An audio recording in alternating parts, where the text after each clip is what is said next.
Bien écoutez, nous allons continuer cette journée Veille et Knowledge Management. Comme ça, on a beaucoup de choses à se dire, donc commençons avec un tout petit peu d'avance. Alors, contrairement à ce qui est affiché sur le programme que vous voyez en ce moment même, on va plutôt s'intéresser à la diffusion de la veille, plus particulièrement sous quelle forme et avec quel outil. Je suis Fabien Carré-Marionnet, je suis journaliste pour Archimag et également rédacteur au sein de l'agence ACE qui est dirigée par Éric Leven que vous avez eu ce matin. Et dans le cadre de cette nouvelle session, je serai accompagné de Lucien Debroux que vous avez déjà eu ce matin également. Bonjour Lucien. Bonjour. Lucien, je rappelle que vous êtes consultant formateur en web et social media intelligence. Vous êtes expert de la veille finalement. Et également Vincent Boisard. Bonjour Vincent. Bonjour. Vincent, vous êtes président directeur général de la société Coexcel. Et nous attendons également Christophe Lefebvre, qui est l'un de vos clients, que je vois connecté. Christophe, si vous nous entendez, vous devez avoir un bouton monter sur scène en vert à côté de gérer. Ah, super. Bonjour à vous, peut-être que vous ne me voyez pas. Bonjour Christophe. Non, on ne vous voit pas. Et on vous entend d'un peu loin. Ok, c'est mieux comme ça au niveau du son? Ah, c'est super. Parfait. Ok, ben je vais essayer de régler le problème de caméra, mais... On vous entend, c'est le principal. Christophe, je rappelle que vous êtes chargé de veille et documentaliste au sein de la région Occitanie, c'est bien ça? Exactement. Et surtout, vous allez intervenir en tant que client finalement de la solution éditée par Coexcel. Donc votre témoignage est d'autant plus précieux pour nous. Avant de vous donner la parole pour que vous nous expliquiez un petit peu les bénéfices de cette solution et comment vous l'utilisez aujourd'hui, je voulais revenir avec vous, Lucien, sur finalement le sujet qui nous intéresse.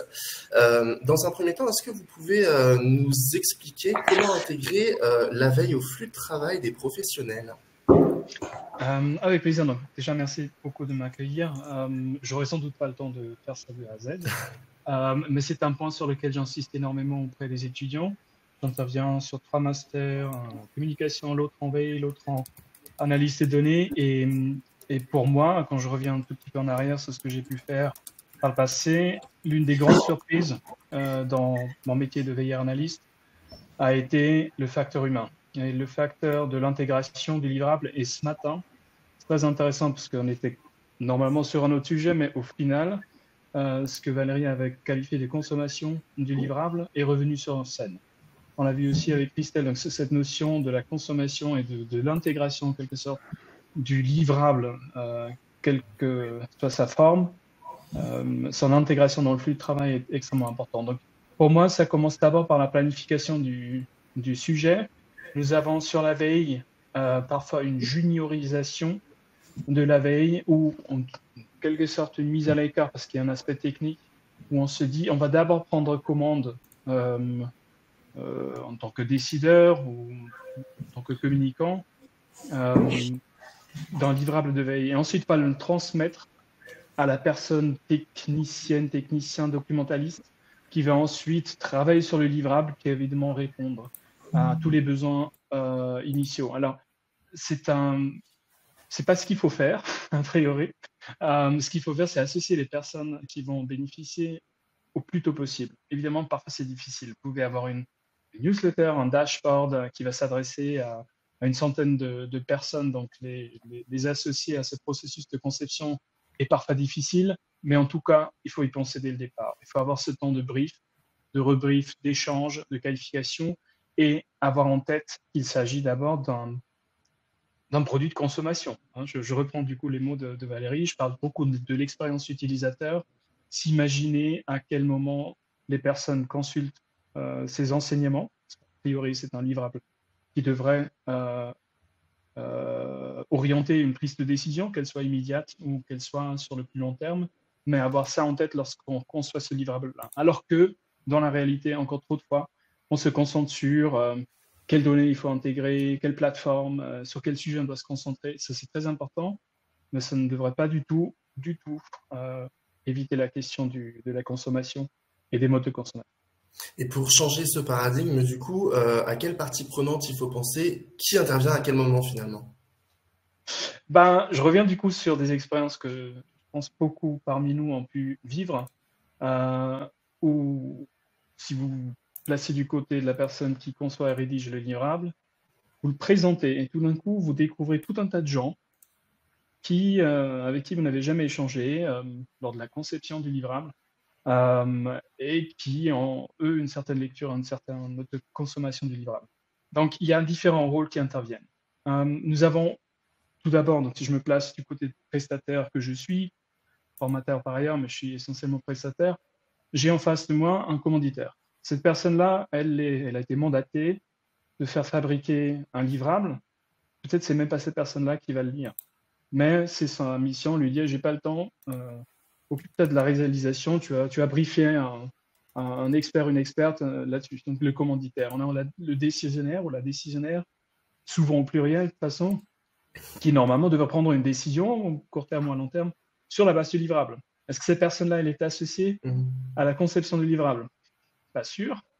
Donc il faut au moins adresser ces personnes. C'est-à-dire quand on a le brief, évidemment, la personne ne pourra pas, tout le monde ne pourra pas assister, mais parcourir ces différents rôles. Il y a un troisième rôle un peu plus éloigné que je qualifie de tutélaire. Là, on est plus dans les aspects budgétaires, mais pas forcément. Ça peut être la politique interne aussi. Si vous faites par exemple un bilan de performance sur une campagne, donc la direction de la communication, du marketing, sont commanditaires, sont aussi décisionnaires, mais il y a quelqu'un qui leur alloue le budget. Donc eux aussi, ils voudront voir ce livrable-là. Ils n'ont aucune idée de comment ça a été commandité, pourquoi ce livrable a été conçu de telle sorte. Il faut anticiper ce point-là. C'est pour ça que souvent sur les livrables, sur les grands livrables en tout cas, pas forcément dans les livrables flux, vous avez ces 2 temps de restitution, et donc prévoir du coup le executive summary qui est quand même plus sexy que juste une synthèse. Donc les 3 rôles, commanditaire, décisionnaire, tutélaire. Il y en a peut-être encore d'autres, mais je m'arrête sur ces 3. C'est les principaux. Vous nous avez parlé un peu plus tôt de différentes formes ou en tout cas de différentes façons d'organiser l'information. Vous avez parlé de schémas d'infographie, etc. Comment définir du coup la forme que doit avoir la veille? Sur quels critères on peut se baser pour justement transmettre l'information de la façon la plus pertinente qui soit? Oui, alors il y a différents niveaux. Il y a le livrable où à un moment donné on se pose la question est-ce qu'il faut que ce soit une application, est-ce que ce soit une newsletter, est-ce qu'il faut que ce soit interactif, donc un tableau de bord a priori, est-ce que c'est une note de synthèse puisque je la lis. Je renvoie en quelque sorte à les situations de consommation, donc vous avez des situations de lecture qui sont totalement différentes. Si vous faites un livrable de crise, a priori, vous l'envoyez à un comité de crise ou à une personne qui a été mobilisée dans le cadre d'un dispositif crise et qui s'attend à cette information-là. Plus, en règle générale, il est envoyé à des heures fixes, donc plutôt petit, évidemment synthétique, top-down, c'est le plus important en haut, les détails qui permettent de fouiller plus bas. Après ça, encore une fois, on peut aller dans plein de sens. Ce qui m'importe aussi, ce sont les éléments graphiques à intégrer qui s'adaptent à certains types d'informations. Je suis dans une situation de crise, vous n'allez probablement pas faire une analyse de réseau qui prend du temps en fait à comprendre déjà. Inversement, ce que je disais aussi ce matin, c'est qu'il y a certains éléments que vous ne pouvez pas dire autrement qu'à travers une analyse de réseau. Donc, cette fameuse visualisation, on a beaucoup le nom GFI qui tourne, mais il y a plein d'autres outils qui permettent de faire des analyses de réseau. Donc, à chaque fois qu'on utilise, que ce soit des camemberts, des comparatifs, il y a ce qu'on appelle la grammaire des graphiques qui permettent d'orienter le choix. Vous pouvez même aller là sur Google, il y a des infographies qui sont très bien faites. Quel graphique pour quel type d'enseignement. Ne serait-ce qu'en respectant ces choix-là, vous allez faire passer le message correctement. Donc, ne pas comparer deux camemberts, par exemple, ça ne sert à rien, c'est visuellement un peu difficile.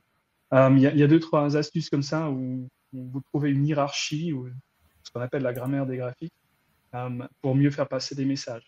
Après, il y a aussi, encore une fois, sur le mode de consommation, de combien de temps on dispose. Quand on est dans le métro, en déplacement, est-ce qu'on est en réunion, est-ce que le livrable il est présenté ou non?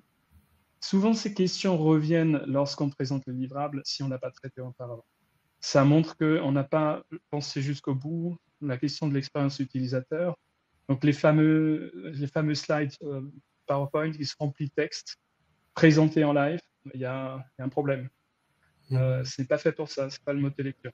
Donc, très très difficile de vous répondre rapidement à ces questions-là, mais en tout cas, je vous donne quelques billes où on peut se servir pour choisir le bon format qui s'intègre. Après, le format, c'est une chose. le flux de travail, ce n'est pas qu'une question de format, c'est aussi, il faut prévoir l'accompagnement, surtout sur des livrables qui sont réguliers. Ce que j'ai vu souvent, et on l'a eu encore ce matin avec Valérie, le produit de veille qui n'est plus consommé au bout de quelques temps, parce qu'il n'apporte plus de fraîcheur. Donc, instaurer aussi des moments de restitution, de telle sorte qu'on se dise on est dans une amélioration continue, et que surtout si on fait une veille sur plus de 6 mois, mais même 6 mois à vrai dire, qu'on se rend compte à chaque fois où on se trouve en termes d'expérience utilisateur, de qualité, et donc de richesse du livrable. Et justement, Lucien, effectivement, si on constate une baisse finalement de l'utilisation, de cette consommation de la newsletter, est-ce qu'il y a des tips comme ça pour inverser la tendance? Qu'est-ce que vous recommanderiez à une organisation qui effectivement constate une baisse des statistiques, a priori? Alors, je parle aussi en me nourrissant de mon expérience par le passé. J'ai un passé d'agence. Et en agence, le rythme est soutenu. On produit des livrables et on a différents clients. On passe d'un client à un autre, d'un projet à un autre, d'un sujet à un autre. Donc, ce que j'ai pu observer souvent, c'est que, surtout quand on est sur la veille, en plus on a des délais, en règle générale, quand ce sont des veilles régulières, à 8 heures, il faut que ce soit envoyé, ainsi de suite, on passe à autre chose. En fait, en vérité, c'est ce que j'ai vu par la suite quand j'étais en charge du développement commercial d'un magazine de politique publique, c'est que il faut suivre en fait le succès. On peut le faire. Il faut, quand on choisit un outil de diffusion, dans l'idéal, on tient compte des possibilités de suivi. C'est pas pour fliquer les gens. Il faut aussi être transparent là-dessus avec le client en disant, le commanditaire, le bénéficiaire de la veille, en disant, hey, en fait, on saura qu'il On ne vous entend plus très on bien, saura Lucien. aussi dans quelle mesure ça a une baisse. Bah, il est temps de faire. Mince, vous m'entendez bien à nouveau? Ça a l'air d'aller, ça a l'air d'être revenu. Est-ce que je suis toujours là avec vous? C'est bon, c'est bon. Ah, ok. Non, mais c'était lorsqu'on a une baisse des statistiques. Donc, je disais, il faut être transparent sur le fait de choisir des outils de diffusion qui permettent de suivre l'activité des lecteurs. Peut-être pas forcément en détail, mais en tout cas qu'on sache dans quelle mesure c'est encore ouvert déjà, que les gens cliquent dessus. Il y a évidemment des erreurs dans les statistiques, mais ça c'est encore une autre question. Et ensuite, prévoir, à partir d'un moment où on est au-dessous d'un certain seuil, puisque en règle générale, on ne fait pas qu'un seul livrable, dire, OK, il est peut-être temps de revoir ce livrable ensemble. Et c'est relativement facile à suivre. C'est-à-dire, ce sont des statistiques. En plus, si vous avez le bon outil, vous verrez assez bien dans quelle mesure vous avez perdu votre audience. De sonder finalement les parties prenantes, les consommateurs. Oui, et donc vous réenclenchez le cycle de conception. C'est vous avez fait l'iPhone 1 et maintenant vous avez constaté qu'il y a un bouton que personne n'utilise. Il est temps de faire l'iPhone 2, peut-être encore un meilleur portable. Mais en tout cas, c'est le moment de réenclencher ce cycle de conception qu'on laisse, à mon avis, trop souvent de côté parce qu'on est tout de suite sur je veux cette information, je la veux sous ce format-là, mais qu'on ne pense pas réellement l'expérience utilisateur. D'accord. Et puisque vous parlez d'expérience utilisateur, justement, quel est l'impact de la veille sur l'expérience utilisateur et quels sont un petit peu les différents modes de lecture auxquels la veille doit s'adapter? Alors, il y a effectivement, on pourrait s'imaginer différentes situations. Je parlais tout à l'heure du fait d'être au bureau, donc d'être quand même dans un environnement de travail, versus être en déplacement, versus être en réunion. Donc là, un SMS est nécessaire, bon, à condition qu'on se soit mis d'accord sur le fait que ce soit intrusif. La veille, elle a un caractère intrusif. La veille, il y a plusieurs pièges. En plus, quand vous faites la veille intensive, en règle générale, c'est pour déranger, pour dire, pour annoncer une mauvaise nouvelle. Donc, il faut anticiper ce mouvement-là. Il y a mais aussi la permission d'être intrusif, à condition qu'on se soit mis d'accord sur le canal. Donc, sur les différents modes de lecture, on peut avoir des lectures comme un article. On part du principe que la personne en face, elle est en capacité de lire de A à Z. C'est pas forcément grave de ne pas tout dire au début, même s'il y a ce qu'on appelle un chapeau qui donne déjà l'essentiel de l'information. Vous pouvez donner une lecture à la carte. Ça, c'est plus comme un journal. Donc, typiquement, les newsletters, ils orientent la lecture parce qu'on commence par le début, on ne va pas forcément scroller, mais il y a d'autres manières de faire. Lorsque vous avez, il y a quelques années, il y avait Scoop It, par exemple, où vous avez une sorte d'organisation widget et les gens cherchent l'information qui les intéresse toujours au même endroit. Ça aussi, j'ai pu l'observer souvent lors des des présentations de livrables, c'est que certaines personnes disent, ah ben, moi je regarde toujours ici, le reste ne m'intéresse pas. C'est une lecture à la carte. On a une lecture guidée, c'est un peu comme un annuaire. On peut tout à fait envoyer je dirais, un livrable qui n'est pas synthétisé, mais qui dit tout simplement, si vous cherchez X, vous le trouvez sous Y. Donc c'est structuré, il n'y a aucune obligation de tout lire et on le sait, c'est tout simplement pour enrichir. Les gens sont guidés dans la lecture. On peut avoir la lecture active. Donc on parlait encore ce matin des modèles de langage, des grands modèles de langage de type ChatGPT. Une lecture active, ça veut dire que le consommateur, la consommatrice vont mener une démarche active de lecture. Sur Google, par exemple, vous tapez une requête, c'est une recherche active. Vous pouvez avoir ça dans un livrable. Quand vous allez sur ChatGPT et vous utilisez le prompt, c'est pareil, c'est une lecture active.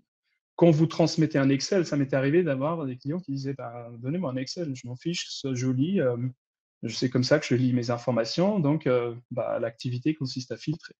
Il faut penser à ces possibilités-là. Ce n'est pas toujours pour dire ah bah, il faut ceci ou cela, mais avoir en tête que toutes ces différentes lectures s'appliquent aussi à la veille.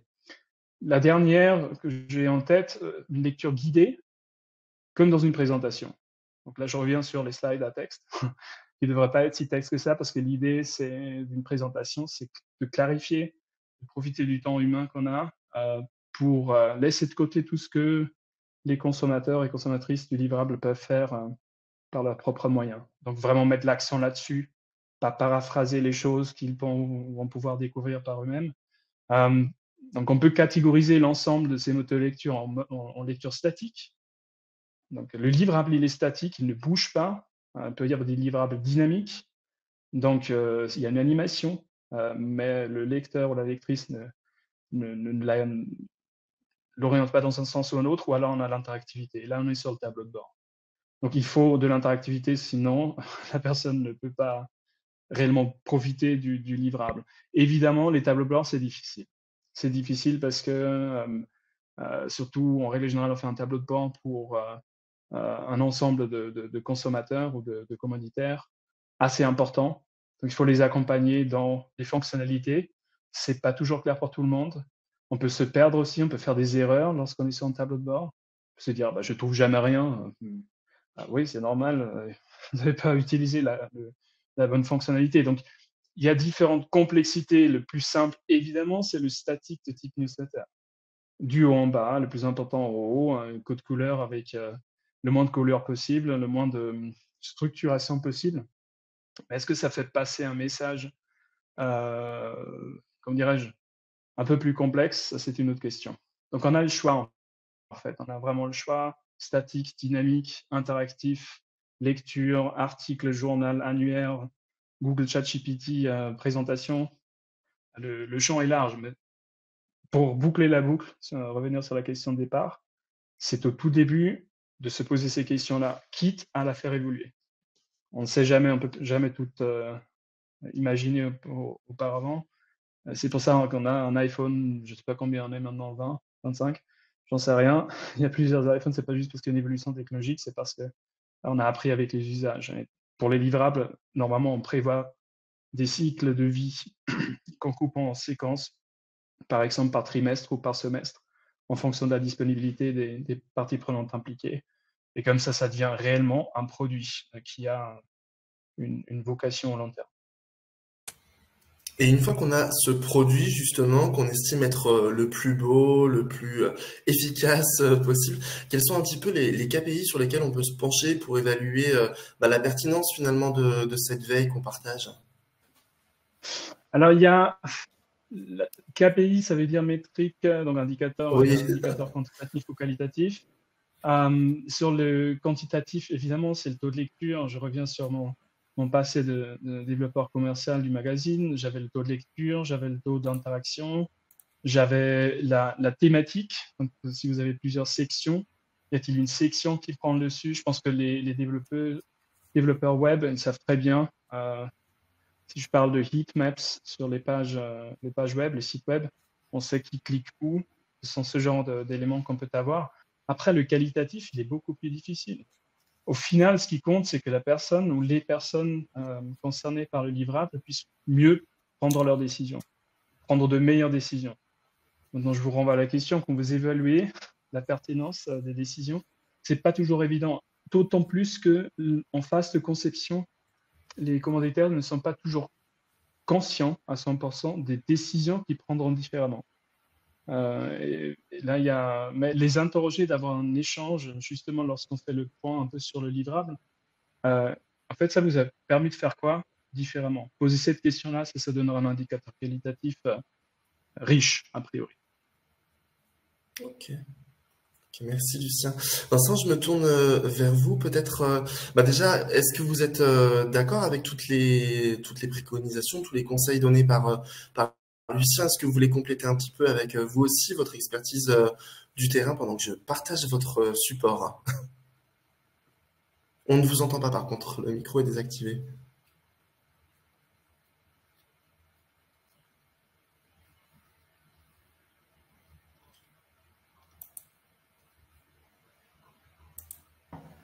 Ouais, désolé, j'avais enlevé le micro. Ouais, nous, on est plus sur l'outil. Donc, finalement, c'est une mise en musique un petit peu de tout ce que vient de présenter Lucien. Les points forts, tant sur la partie livrable, c'est vrai qu'on a cette capacité finalement de décliner à la fois des éléments de diffusion statique, dynamique ou interactif, avec une forte propension à pouvoir finalement personnaliser la nature de ce qu'on va délivrer en fonction de la typologie des utilisateurs. Donc, on est beaucoup sur ces notions de diffusion multiple et de pouvoir aller proposer finalement à chaque typologie d'utilisateur le format qui lui est le plus adapté. Ce que je vous propose, c'est de balayer en effet ma présentation. Ça permettra sans doute de mettre un peu en lumière tout ça. Vous avez la main pour passer les slides, il n'y a pas de souci. Ok, super. Alors, juste Coexcel en quelques mots. Donc, nous, on existe depuis une quinzaine d'années. On est spécialisé Big Data, analyse sémantique. On a développé notre propre solution logicielle. C'est une solution qui est brevetée. Et là, le focus, en effet, ça va être de se focaliser sur la partie diffusion, partage, avec la prise en compte, en effet, des dimensions collaboratives et surtout de toutes les modalités d'interaction avec les informations. Donc, au-delà de l'aspect de diffusion, c'est vrai qu'il y a toutes ces modalités de visualisation et de recommandation qui sont importantes. Et au-delà de la solution logicielle en tant que telle, on s'appuie sur une équipe de accompagnement support, ce qui fait qu'on déploie vraiment à chaque fois notre solution avec cette prise en compte de l'humain et de la dimension projet, quoi. L'idée, c'est pas tant de vendre une solution, c'est vraiment de l'intégrer dans un process qui peut avoir des niveaux de maturité plus ou moins poussés au sein de l'organisation. On travaille dans des domaines d'activité assez variés. On a 4 grosses composantes: aéronautique spatiale, défense, agri-agro, santé, pharma, énergie, environnement.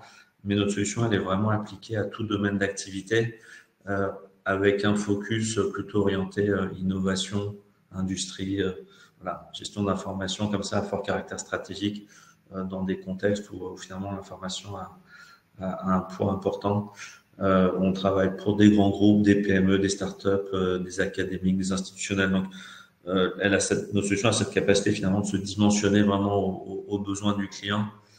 Et on sait faire des choses assez légères comme des choses beaucoup plus complexes, comme je vais vous le montrer. Juste en quelques mots, notre solution, elle s'appuie sur 4 briques. La première brique, c'est une brique de collecte. Donc là, l'idée, c'est en effet de pouvoir paramétrer le sourcing. Donc, c'est plutôt une brique qui va s'adresser au VIR, qui va pouvoir finalement organiser les flux de données.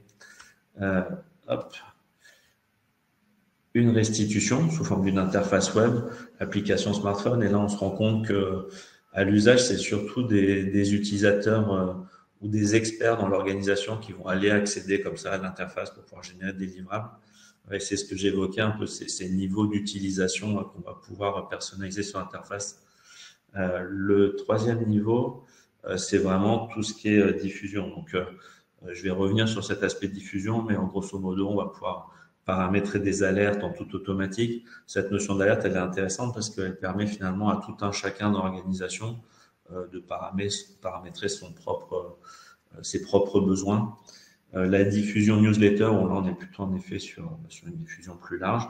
Et ensuite, on travaille énormément à la mise en place d'interfaces de consultation quand on ouvre finalement les résultats de tout ce travail à des grosses communautés d'utilisateurs.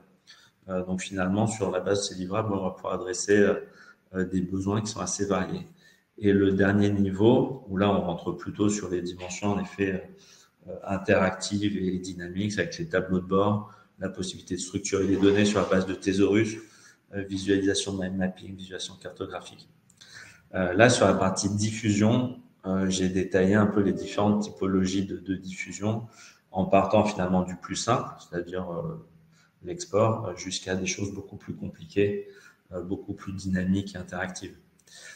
Sur la partie export, en fait, sur l'interface, tout utilisateur il a la possibilité très simplement de s'approprier une information pour pouvoir faire une diffusion ponctuelle, soit sur les réseaux sociaux, soit pour une rediffusion par mail, ou de générer, sur la base d'une requête, d'exporter un ensemble de contenus à différents formats pour pouvoir l'utiliser dans ses propres activités.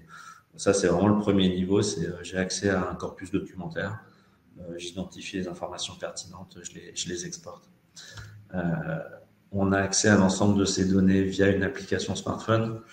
Sur l'application smartphone, on va répondre en effet à la problématique de mobilité, pouvoir accéder aux informations en distanciel. Là, sur la partie smartphone, on est plutôt sur une approche, nous, simplifiée de consommation des contenus.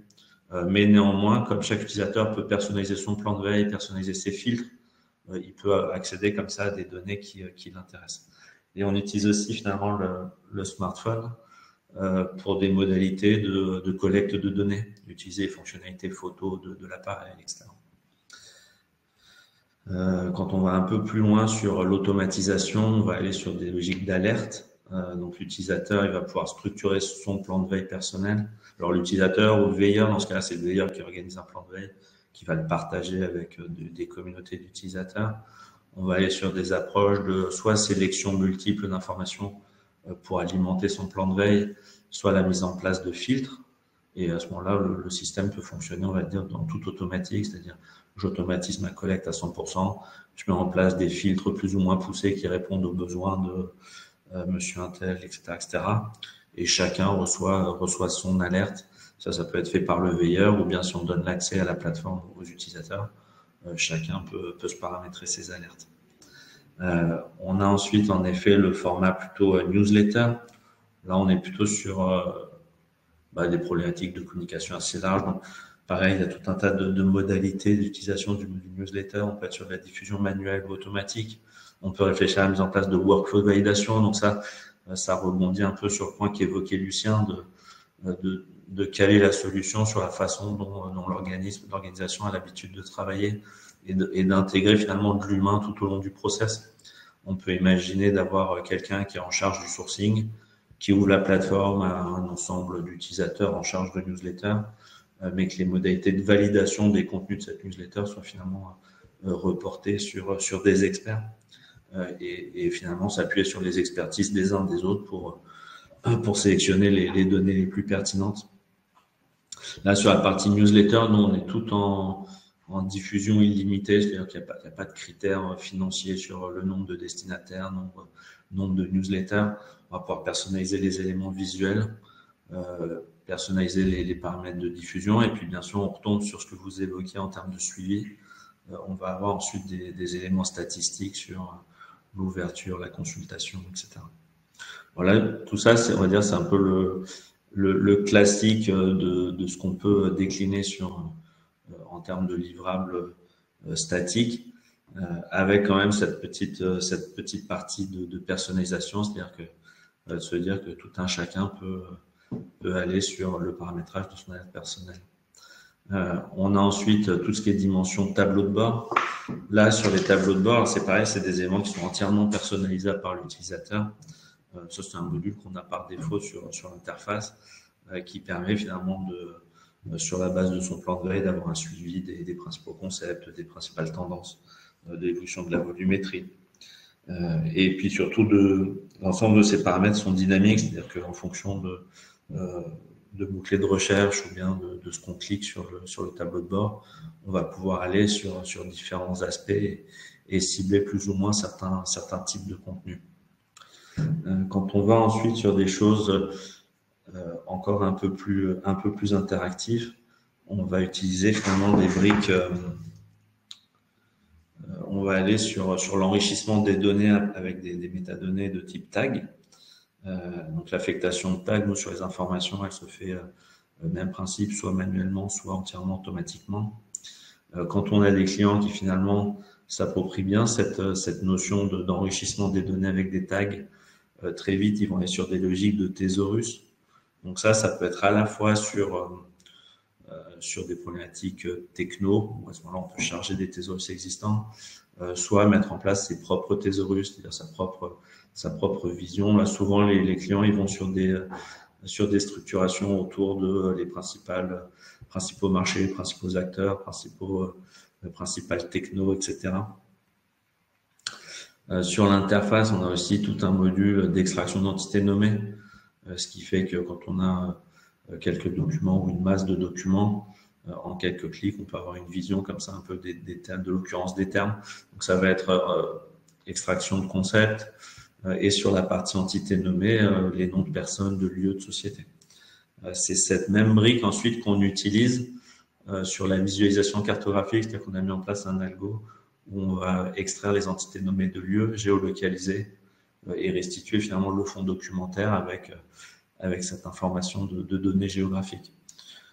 Ça, c'est des modules qui sont un peu plus techniques à s'approprier, qui répondent à des problématiques qui peuvent être plus complexes. Et à l'inverse, parfois, dont on arrive aussi très bien à se passer, ça dépend vraiment du besoin, parce que ça rajoute quand même des couches d'analyse et de complexité. Donc, il faut que le client finalement ait une lecture claire de ce qu'il veut mettre en exergue pour formaliser ce type de brique. Un autre module là, qu'on déploie assez massivement en ce moment, c'est cette représentation mind mapping.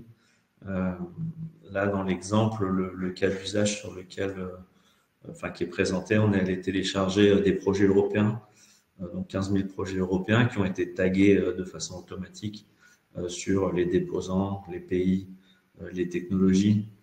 Et finalement, ça permet très simplement de naviguer dans cette masse documentaire, soit par des recherches par mots-clés, soit par une navigation directement par les nœuds du graphe. Donc, quand un nœud est massif, c'est qu'il y a beaucoup de documents qui ont finalement le tag associé à ce nœud. Et les liens entre les nœuds nous donnent finalement les documents qui sont tagués des différents nœuds. Donc ça nous permet à la fois de gérer des représentations de volumétrie, d'identifier les concepts qui sont les plus prégnants dans une masse documentaire, et surtout les liens entre les concepts. Là, l'avantage de cette brique, alors l'avantage et aussi sa limite, c'est qu'elle se construit vraiment sur la base des tags que définit l'utilisateur. Donc ça nécessite sur la base de ces données, justement, d'avoir déjà une représentation. Alors, c'est dynamique, c'est-à-dire que on peut imaginer que dès l'instant où on a un flux de données, on puisse faire vivre sa représentation, enrichir les tags, et puis automatiquement, le système va se mettre à jour. Dès l'instant où on a cette alimentation dynamique, on va aussi pouvoir identifier des tendances, c'est-à-dire voir grossir certains concepts par rapport à d'autres, etc. Mais c'est pas une génération toute automatique de ce mind mapping. Donc voilà, c'est une brique qui est assez puissante. Même principe, si on part d'un besoin exprimé de représentation, on va pouvoir le construire sur le besoin du client. Et ensuite, le dernier format sur lequel on intervient, c'est plutôt la restitution de l'ensemble de ces données de veille sur des interfaces de consultation. Donc là, on va aller sur des interfaces souvent simplifiées pour des communautés de lecteurs qui peuvent être assez importantes. Et là, les briques qu'on va mettre en avant, c'est plutôt cette notion de collaboratif. Donc, des interfaces de consultation, on en a vraiment des très simples à des très compliqués. C'est-à-dire qu'on va retrouver sur l'interface lecteur ces possibilités d'aller commenter, gérer ses propres alertes, etc. Et là, là, je vais passer la parole plutôt à Christophe, qui va pouvoir vous présenter un petit peu le process qu'on a implémenté sur la région Occitanie. Et je reprendrai la parole derrière pour vous faire un petit brief sur les briques d'analyse, recommandations qui peuvent encore rajouter une couche d'expertise logicielle sur des flux de données. Oui, bonjour à tout le monde. Vous m'entendez bien? Oui, c'est parfait. Ok. Oui, ben, la solution qu'on a essayé de développer avec Coexcel, en fait, nous, on souhaitait, donc, je travaille à la région Occitanie, 4000 agents, avec l'idée de les informer et de les maintenir dans un état de veille informative assez constant. Et l'idée qu'on a eue, c'était de développer la veille collaborative. Et donc, voilà, pour recontextualiser, la région fonctionne comme un petit gouvernement. Donc, on a direction de la forêt, direction de l'agriculture, direction des sports, direction de la jeunesse. Et plutôt que ce soit une cellule de documentalistes qui abonde chaque direction avec des newsletters ou des alertes, on a préféré essayer de trouver dans chaque direction des personnes qui pouvaient s'occuper de la veille en partant du principe que ces personnes-là, une personne qui travaille à la direction de l'agriculture, connaissait évidemment beaucoup mieux son sujet que moi, par exemple, qui suis documentaliste, mais qui n'ai aucune spécialisation. Et donc, à partir de ce concept-là, moi, je me place en tant que formateur.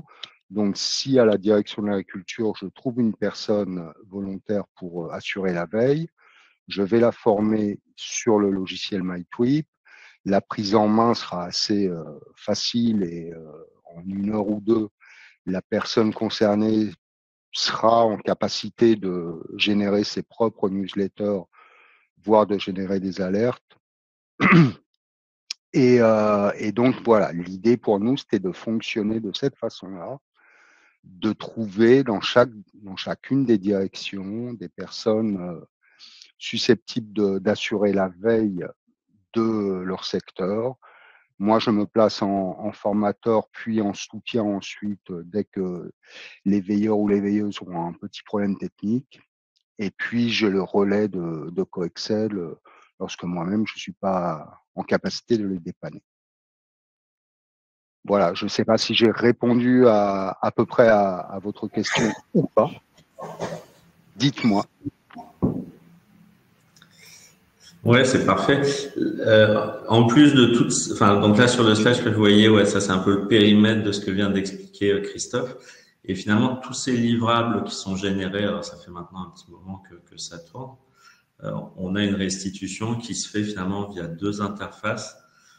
Une interface de consultation où chaque utilisateur va pouvoir retrouver les corpus documentaires ou l'historique des données qui ont été diffusées. Donc c'est ça que j'évoquais par interface lecteur. Et c'est sur ce type d'interface qu'après on a des déclinaisons collaboratives, etc. Et le deuxième, c'est l'accès à l'historique des newsletters qu'on vient d'implémenter.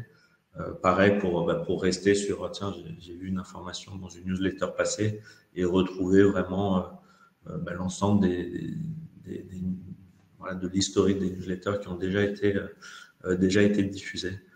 Comme l'évoquait Christophe, finalement, ouais, avec notre solution, on a cette capacité d'aller décliner. Vous voyez, là, c'est une représentation qu'on a implémentée sur un grand groupe où la solution de veille, elle est utilisée au niveau central par le service stratégie, marketing, R&D. Donc, chacun a ses corpus documentaires, sa veille qui tourne.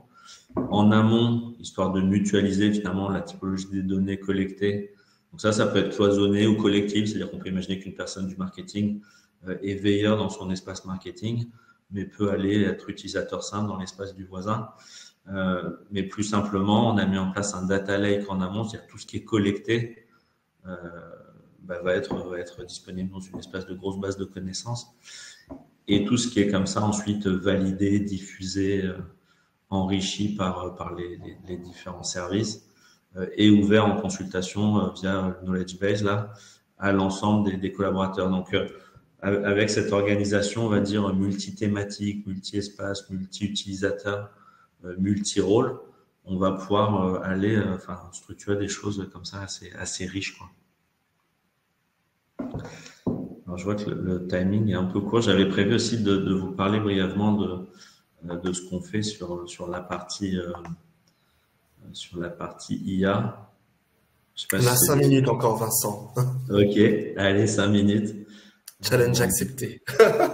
Ok, bon après, je ne sais pas s'il y a peut-être des questions ou des Pour points l'instant, on n'en a pas, donc vous pouvez y aller sur l'IA en 5 minutes. Bon, très bien.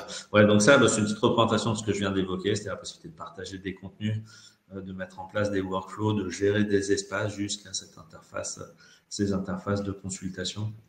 Et quand on va sur la partie analyse, ça j'en ai parlé. Nous actuellement, on travaille vraiment sur des briques de recommandations. Alors de nouveau, on intègre beaucoup l'utilisateur dans le processus de recommandation. Et on intervient sur plusieurs niveaux, soit de la recommandation de tag, c'est-à-dire qu'en fonction de ce que les utilisateurs ont l'habitude de taguer, le système va les proposer un genre de tagage automatique. Recommandation de documents, recommandation de sources, où là on va s'appuyer finalement sur les retours de l'utilisateur pour lui dire, compte tenu des documents que vous avez l'habitude de consulter, on vous propose telle source ou tel document. Et le dernier niveau sur lequel on a un travail un peu plus lourd, c'est vraiment de formaliser comme ça des approches hybrides de recommandation qui prennent en compte les profils utilisateurs et donc les communautés, l'analyse des contenus textuels qui peuvent être validés et ensuite toutes les méthodes d'usage comme évoqué Lucien. C'est vrai qu'on a des remontées d'utilisation sur quel document a été liké, diffusé, modifier, commenter, etc., etc. Et finalement utiliser toutes ces inputs pour affiner les profils d'utilisateurs. Donc ça c'est un peu le standard. Et puis là, on a de plus en plus de demandes clients sur l'utilisation de certains modules OpenIA sur soit de la réalisation de synthèse automatique, soit du requêtage en langage naturel dans un historique de base, etc. Où là, on lance, on a plusieurs POC en cours, quoi. Et là, j'ai fini, je crois. Ouais, c'est ça. Il nous reste 3 minutes pour répondre à quelques questions dans ce cas. Une question pour vous, Christophe. Comment avez-vous choisi la solution CoExcel? Sur quel benchmark vous êtes-vous appuyé? Alors, c'est une question à laquelle j'aurai du mal à répondre, parce que moi, je suis à la région depuis 1 an et le CoExcel avait déjà été déjà utilisé ici. Je crois que ça fait 3 ans qu'on travaille ensemble. Et pour le coup, j'ai pas du tout été à la manœuvre pour le choix de CoExcel. Je pense qu'un des éléments clés pour nous, c'est une fois encore de pouvoir développer la veille collaborative et de faire participer tous les acteurs de la région à la veille. Et ça a été, je pense, décisif dans le choix de CoExcel. C'est-à-dire que l'outil nous permettait de former facilement des veilleurs, même s'ils n'avaient aucune expérience en documentation. Voilà, moi en général, encore une fois, ça me prend entre 1 ou 2 heures pour former les personnes. Et voilà, ensuite, je suis disponible, mais je suis pas tellement sollicité, quoi. Les gens arrivent à sortir leur newsletter ou leurs alertes mail de façon indépendante et autonome assez rapidement. Et je pense que ça a été le point le plus important qui a fait pencher la bascule en faveur de CoExcel. La facilité d'utilisation, finalement. Ok. Une autre question pour Lucien. Connaissez-vous le seuil critique d'un livrable de veille en termes de consommation? 20, 30, 50% des abonnés qui doivent lire le livrable? C'est très technique. Hein. Je vais essayer Oui, je vais essayer de répondre rapidement, hein, puisqu'il y a une autre question qui vient d'apparaître. Alors, si on est sur un nombre limité de destinataires, on se rapproche des 100%. Si la décision ou les décisions à prendre sont plus directement liées au livrable, on se rapproche de 100%. Si la décision à prendre est rapprochée dans le temps et toujours liée au livrable, on se rapproche du 100%. Donc là, évidemment, je parle plutôt d'une situation de crise. Lorsqu'on est sur d'autres situations de type une veille d'inspiration, par exemple, qui doit alimenter des réflexions autour d'un positionnement plutôt à long terme. Ce que je considère un bon taux d'ouverture de lecture, à partir du moment où on est sur une petite centaine de destinataires, c'est 30%. Et in fine, ce qui compte évidemment, c'est où se trouvent les rôles. On avait parlé du commanditaire, décisionnaire, tutélaire. Il se trouve où dans l'usage du livrable? Et là, on peut avoir un choix opportuniste, on peut se dire je veux sauver cette collaboration et je m'intéresse à la personne qui va décider si cette collaboration continue. Ou alors on peut avoir un choix plus, je dirais, altruiste, organisationnel, en se disant que là où les décisionnaires doivent absolument être parmi les plus performants des consommatrices et consommateurs des livrables. Donc, voilà, j'ai donné un pourcentage, mais au final, il y a d'autres curseurs qui font que c'est plutôt vers du 100 ou vers du 0. Et une toute dernière question sur le fil qui va s'adresser à Vincent plutôt par rapport à Coexcel. Dans les demandes clients, il n'y a pas de brique pour aller vers l'automatisation de nos codes ou low-code? En tout cas, pas à l'heure actuelle. Donc, est-ce que c'est quelque chose néanmoins vers quoi vous tendez ou pour l'instant c'est pas du tout d'actualité? Non, on est déjà très accaparé par tout ce qu'on déploie. Donc c'est vrai que pour l'instant, on reste focus là-dessus. Ouais. Il vaut une solution qui fonctionne bien en l'état, effectivement. Parfait. Bah écoutez, je pense qu'on est bon niveau timing, on pouvait pas faire mieux. Je vous remercie en tout cas énormément tous les trois pour votre participation. Et puis je vais donner la parole à Eric pour la suite, qui va concerner, je crois, plutôt le knowledge management. Exact. Ben, merci messieurs, merci Fabien. On se retrouve dans 45 minutes. Et effectivement, il va être question de knowledge management pour les 2 dernières sessions de l'après-midi.